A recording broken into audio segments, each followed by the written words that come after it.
Well, it appears we have a full complement of people up here, and it is almost 6 o'clock, so I would like to call to order the second emergency meeting of the Board of Directors of MSAD 52. And if Joanne could lead us in the pledge. I pledge allegiance to the flag of the United States of America and to the republic for which it stands, one nation, under God, indivisible, with liberty and justice for all.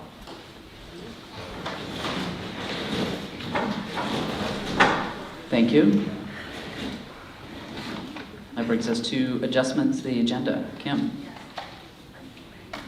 There is one adjustment, and that is to remove item 5, adopt the final proposed FY23 school budget, because the board did adopt the final proposed FY23 school budget on Tuesday. Thank you. That brings us to item number 3, and that's public comment. We have our microphone and sign-in sheet set up for folks wishing to comment.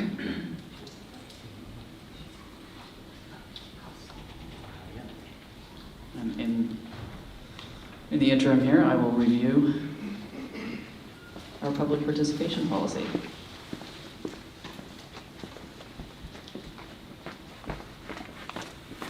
During the time allotted for public participation, members of the public may speak on any subject directly related to the operations of the schools, except for personal matters or complaints concerning specific employees or students, which shall be addressed through established policies and procedures. Members of the public may address the board within the guidelines provided in this policy. The chair shall be responsible for maintaining proper order and compliance with these guidelines. Citizens and employees of the school unit are welcome to participate as provided in this policy. Others may be recognized to speak at the chair's discretion. Individual employees and/or employee groups will not be permitted to discuss matters for which complaint or grievance procedures are provided. The chair may limit the time allotted for comments on a particular topic as well as the time each individual may speak, and that's 3 minutes currently. In the event of a sizable audience, I can probably dispense with that particular one. During the time set aside for public participation, the chair will be responsible for recognizing all speakers who must identify themselves as they begin talking. Speakers are not permitted to share gossip, make defamatory comments, or use abusive or vulgar language. All speakers are to address the chair and direct questions or comments to particular board members and the superintendent only with approval of the chair. Requests for information or concerns that require further research may be referred to the superintendent to be addressed at a later time. Members of the board and the superintendent may ask questions of any person who addresses the board, but are expected to refrain from arguing or debating issues. Questions must be addressed through the chair. No complaints or allegations will be allowed at board meetings concerning any person employed by the school system or against particular students. Personal matters or complaints concerning student or staff issues will not be considered in a public meeting, but will be referred through established policies and procedures. In order to make efficient use of meeting time, the board discourages duplication or repetition of comments to the board. The board requests that groups or organizations be represented by designated spokespersons. The chair has the authority to stop any presentation that violates these guidelines or the privacy rights of others. Our first speaker. Crystal Nicholas from Green. During our last meeting concerning the issue of voters' rejection of the budget, I inquired as to where the budget could be found. I was directed to MSAD 52's site, where I found the 2019-20 budget, and I was only able to locate the current warrant articles by Google search. I sought assistance from others skilled in information retrieval to locate the line item budget to no avail. Even the officials at my town office could not find it. So I suggested to the manager that wherever this detailed budget may be lurking, it be outed and made available at each town office. There, anyone could examine the budget, request copies, and apply questions of their representatives. Next, I would like to clear up some misconceptions regarding my proposal of a policy to discontinue any board action that harms children. First, the harms that have come to my child through this policy are not my opinion. I have a doctor's note as well as comments from 2 local pediatricians. Second, I am not asking for the moon. I am requesting that you, the board, discuss out loud for all of us to hear whether or not you agree with children being injured physically and emotionally by your actions. With my child, the damage has already been done. I persevere to prevent future ills, so that another parent's beloved child does not lose consciousness, fall, smack his head on the floor, concuss himself, or worse. We parents need to hear from those board members who approve of these outcomes. Lastly, I am politely requesting my policy be discussed. My only answer thus far has been that my request will not be placed upon the agenda. However, file BG, Board Policy Development and Adoption, reads, any resident of the district may propose new policies or revisions to existing board policies. All proposed new or revised policies will be reviewed by the board's policy committee. This policy never states that proposals be placed on the agenda prior to the committee's review, or that this step may be circumvented by the chair. As a resident of this district, I propose a policy that prohibits board action that injures staff and students or contributes to their harm. Additionally, under the Freedom of Information Act, I request in advance the minutes of the policy committee review meeting and that I be present. The board must follow their own policy or be in violation of their oaths. Thank you.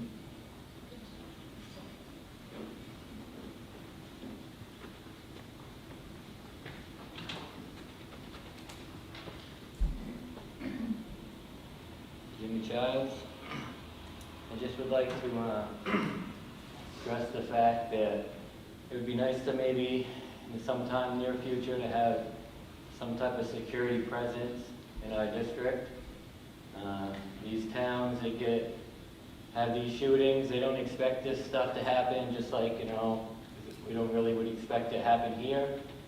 Hopefully it never does, but maybe there's some ex-veterans or something that, you know, that would be interested in partaking in such thing. I mean, I don't know exactly what that would look like, but I think we all want what's best for, you know, students and staff. And I mean, I've been asking for it for a while. I don't know, just maybe it's something we could look into, because it's much needed. And you know, I don't know, I want to thank you guys for what you do. You know, this ain't easy for all of us. I can't believe we've been here the whole school season at board meetings and talking. I mean, I never pictured that this is what I would be doing. And, you know, whether it's right or wrong, you know, it's what we got to do, and, you know, interact and have debates and discussions. You know, discussions is where things happen and get done. You know, you can prove to me or point out things that I'm wrong at, and that's fine. We can work on it, and vice versa. I mean, nobody's perfect, and hopefully, you know, over the summer and through next year, whatever, we can work on this stuff, because I like coming to these meetings and learning the ropes and, you know, getting to know you guys in one way or another, and you know, I look forward to getting to know more. Thank you.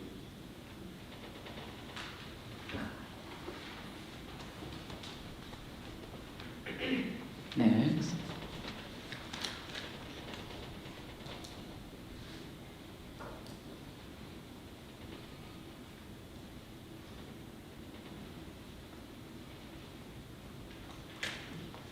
Hi there, my name is Tammy Farashivian, and I am a retired employee from MSAD 52, as well as a parent of former students.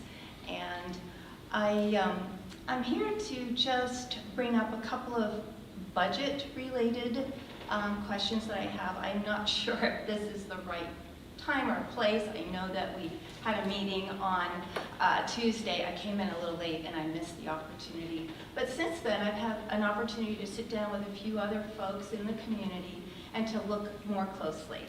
And because of that, I have had time to absorb some of the information and spent several hours just kind of sifting through it. And I sensed that there was a desire for some community input. So that's why I'm here. The first question, and you have to bear with me, you know, like Jimmy Child just said, there's a lot to know, and I'm sure you feel that way too. So as I sift through these questions, the first one I have is, I'm trying to understand what the unencumbered balance carried means. Am I right in assuming that that's money that is getting carried from this year to next? Yes. Okay, so I don't know if you will be able to answer these questions if that's true. I am wondering, is that money that's left over from all of the unhired positions that are on the MSAD 52 website?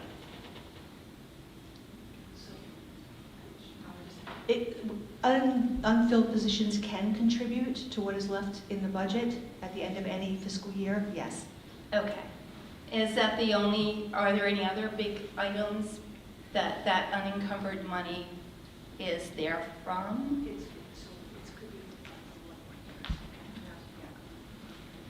It could be for more than 1 year, too. Oh, from previous years, okay. So it just gets carried forward. All right, okay. All righty. So as I looked at the website, I did observe that there were many unfilled positions. Most of them were in the support staff. I think there were a couple of bigger ones, like the business manager and maybe a teacher, that have not yet been filled. I think I counted about 22 support staff positions. I'm in 100% support of getting people in the buildings that are going to have face-to-face contact with our children. To me, that is our #1 priority. And I just want to make sure that that and a good leader, building principal, I feel like are foundational to making our school system run well. And that's where I would prefer to see monies spent Tammy, as a we're- taxpayer. We're at 3 minutes. What's that? We're at 3 minutes Oh, now. so So I'm if done? you have additional questions, I mean, certainly send them along to the superintendent, or if there's Okay. other means All of right. getting them answered, we're going to review the decreases that the board approved on Tuesday evening Okay. in the course of reapproving the All right. fiscal year 23 budget, but please don't hesitate to give us those questions. Very well, thank you. Thank you.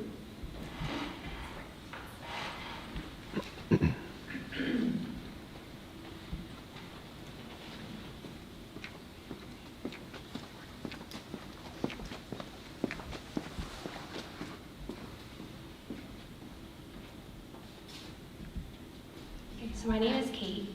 I'm Kate Gennard. I'm from Turner, Maine. And so I also spent some time reviewing the budget quickly this week.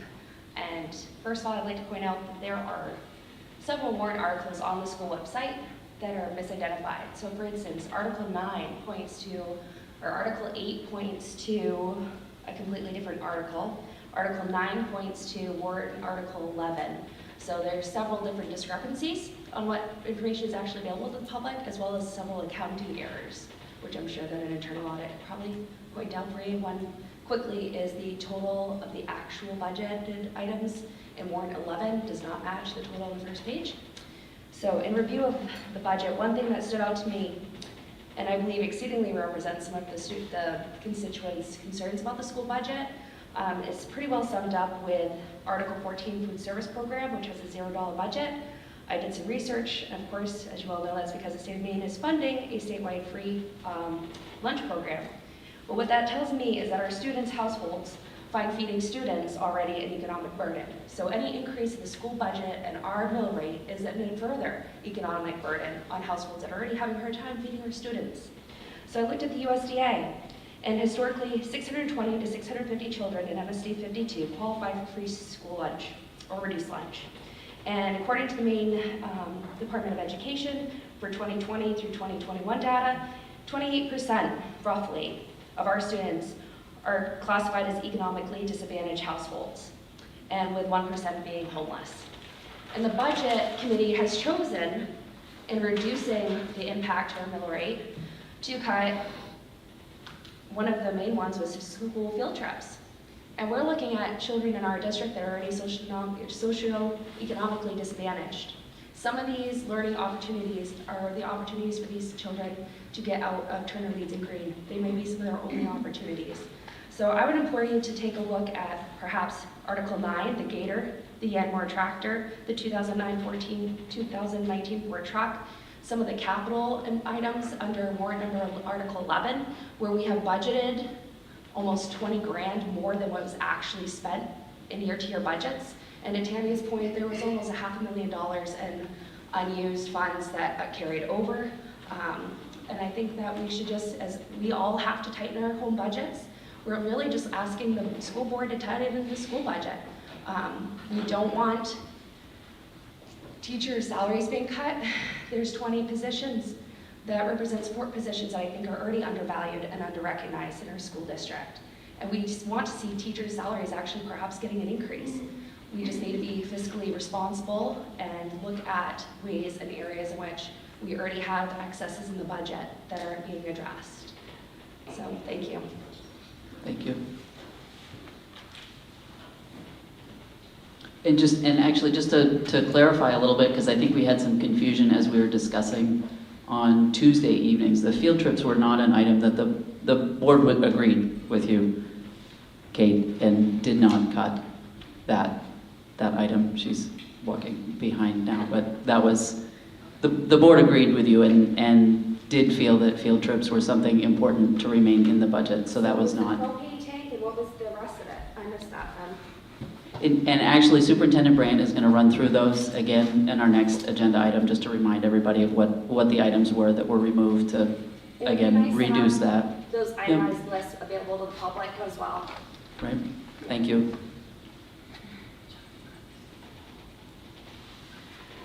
My name is Anthony Shostak. I'm from Green. I just have a quick suggestion about communication about budgets in an effort to try to bring more people into the process. I think a lot of people that I've spoken with about the budget are confused about how much money can actually be trimmed out. People, there's tons of money that we could trim away. And actually, I think most of the budget is obligatory spending.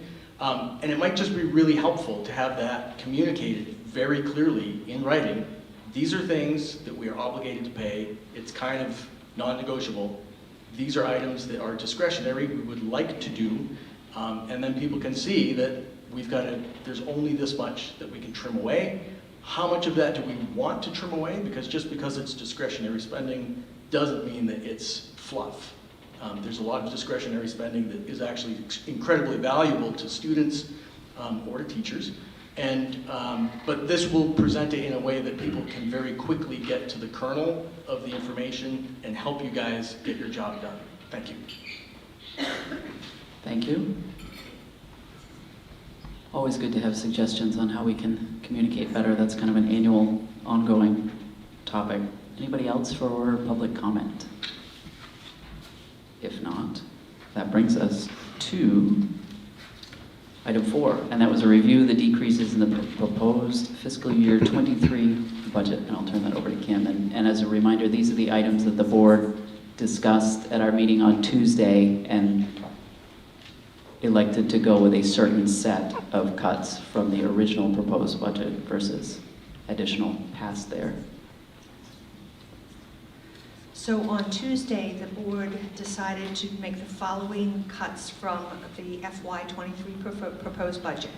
They include the high school science robots for a robotics course, a district social worker stipend that will not be needed next year for that program, some district printing costs, the soccer goals at the high school, the scoreboard at Tripp Middle School, unified bocce at the high school. We've never had unified bocce at the high school. We were hoping to start that program, but that was one of the cuts.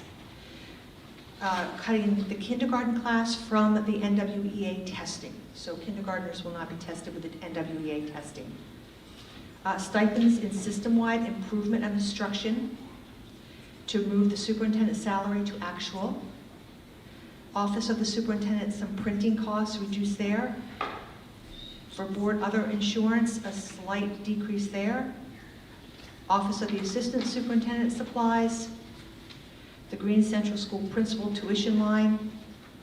The Green Central School conference table and chairs that are needed in that office there, but we're cutting those. The high school contracted services. The TMS principal tuition. The new gas tank that was proposed, we proposed that it be cut. One new bus that leaves, and one other new bus in the budget, as well as ESSER funds for a bus. And we had money in the budget for broken DVR units on the buses that we were able to fix this year, so that's a cut as well.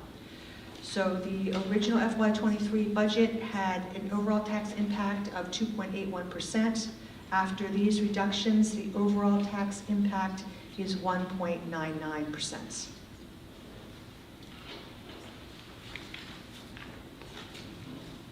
Thank you. Questions from board members? If not, the other piece that I would just read through that I think folks indicated was very helpful on Tuesday was what that looks like for properties of a particular value in each of the towns. For example, a $100,000 property in the town of Greene, that is $27 impact that would be seen. In Leeds, $43, in Turner, $13. Just to give us a frame of reference for that. And I think there have also been a couple questions about how does that work? How does that calculate it? How much Turner is of the district share? How much Leeds is of the district share? How much Greene is of the district share? And I think Kim has a cheat sheet that kind of explains that would be helpful for folks, because I know those are questions that have been asked. So there is a local amount that must be raised in order for the district to access the state subsidy. Each town's share of that local amount is determined by that town's percentage of the total state-determined valuation of all three towns. So the state determines each town's valuation. And the valuation of all three of our towns together is $1,089,383,333. Greene's valuation is 33.46% of that total amount, which results in a tax impact of 2.36. Leeds' valuation is 18.33% of that amount, which results in a tax impact of 3.66. And Turner's valuation is 48.21% of that amount, which results in a tax impact of 1.11%. Thank you. Hopefully that's helpful, at least to make a comparison there. If there's nothing else on number 4. Number 5 was included on this agenda because there was some uncertainty when these agendas were initially prepared and posted whether the board would adopt on Tuesday or not. The board did adopt on Tuesday, so that is unnecessary for this evening's meeting. So item number 6 is the call of the district budget meeting. And that is simply requiring us to have a motion that calls the meeting on June 9th. And the location for that is actually, you'll notice in the agendas that is corrected, as Mr. Shaw had indicated the other night, and that will be the Tripp Middle School Gym at 6 p.m. Do we have a motion for that? Yuri, do we have a second? I think Kathy was the second. Discussion on this? Seeing none, all those in favor? Those opposed? Motion carries. Number 7 is similar in that it is a motion to call for the district budget validation referendum, and the budget validation referendum is scheduled for June 14th, and that would be at the local polling places in Turner, Leeds, and Greene.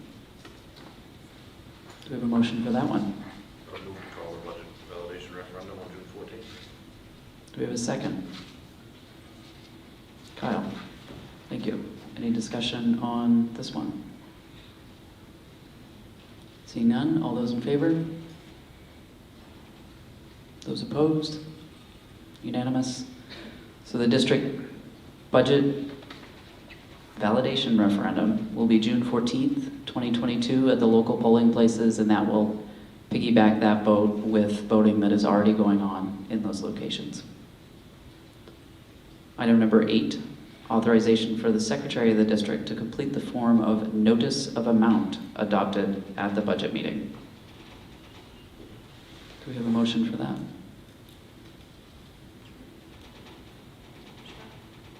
Crystal, do we have a second? Yuri, any discussion on this one?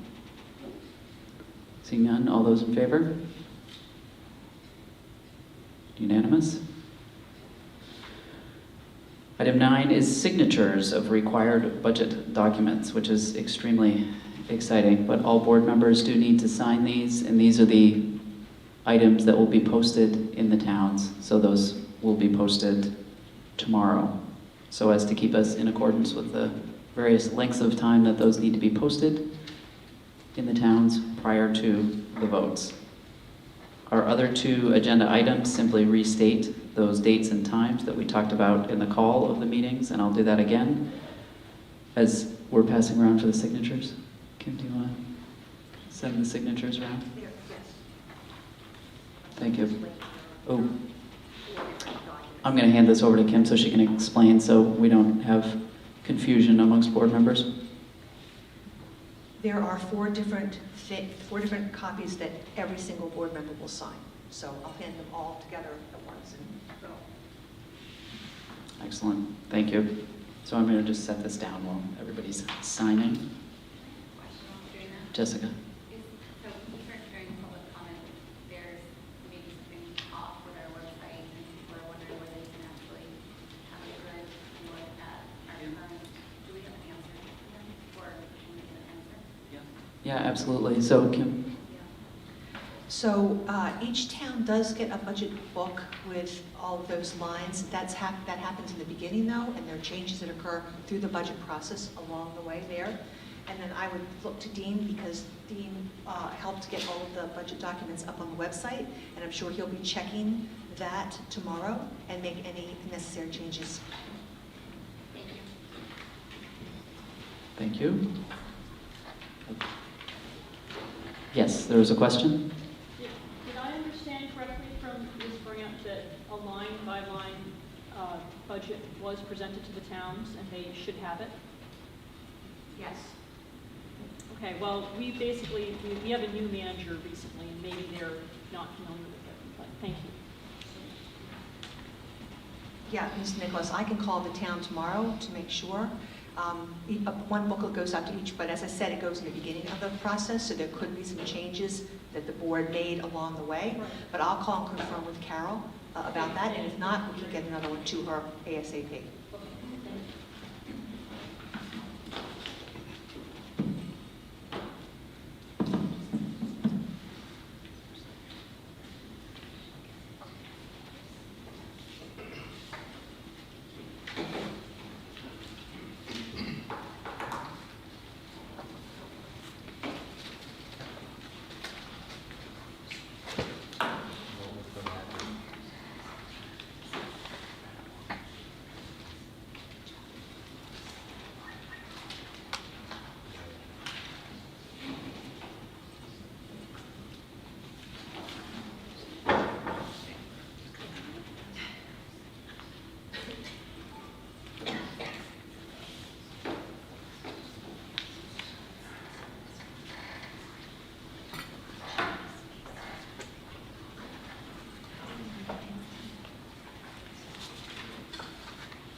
While I'm sure everybody's enjoying watching folks sign these, Superintendent Brandt just had an excellent idea that there were some of the questions that were brought up earlier. Kate, you had on some of those Article 9 items, including the gator, and she can address those. Yes. Okay. So you're actually the third person who's asked this question, and so I thought it would be important to say it on TV. The items that you see in Article 9, warrant Article 9, which is in the budget booklet there, those items, the gator, the loader, the truck, etc., they were actually approved by voters in July 2020 for the 2020-2021 school year, as that budget passed at that time. So during that year, we made that lease purchase payment for them. That was the year that we were hybrid, so we were not running buses on Wednesdays, so we had some savings as a result of that. We used that savings to prepay the cost of those lease purchases the following year. But now, that's this current year actually, but for next year, we have students all in school 5 days a week, which yay to that, right? But we don't have that savings, so we can't prepay them again next year. So they were actually approved 2 years ago. We were just able to prepay because of the savings, because of the hybrid that 1 year, but can't do it going forward.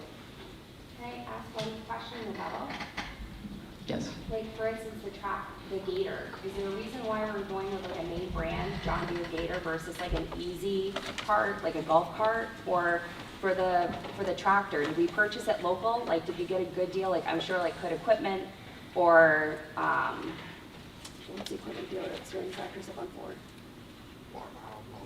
Like Wallingford's. I mean, I noticed that when you start spending your money local, sometimes we get better deals and perks.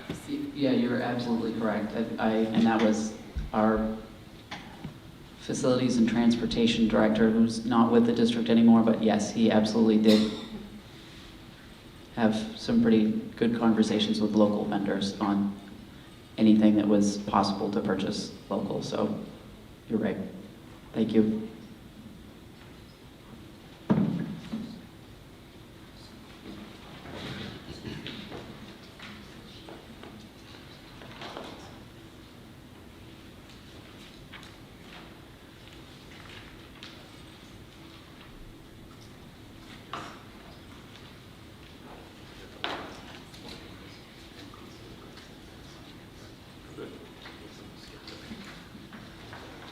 All right, so it appears that we are all duly signed on all those documents. So again, agenda items 10 and 11 are simply to restate the district budget meeting is on June 9th, and that'll be in the Tripp Middle School gym at 6 p.m. And the budget validation referendum will be on June 14th at local polling places in Greene, Leeds, and Turner. Any other items of business we need to take up? If not, I would entertain a motion to adjourn. Crystal, do we have a second? Jamie, Yuri, a whole bunch of people. All those in favor? Excellent. Thank you.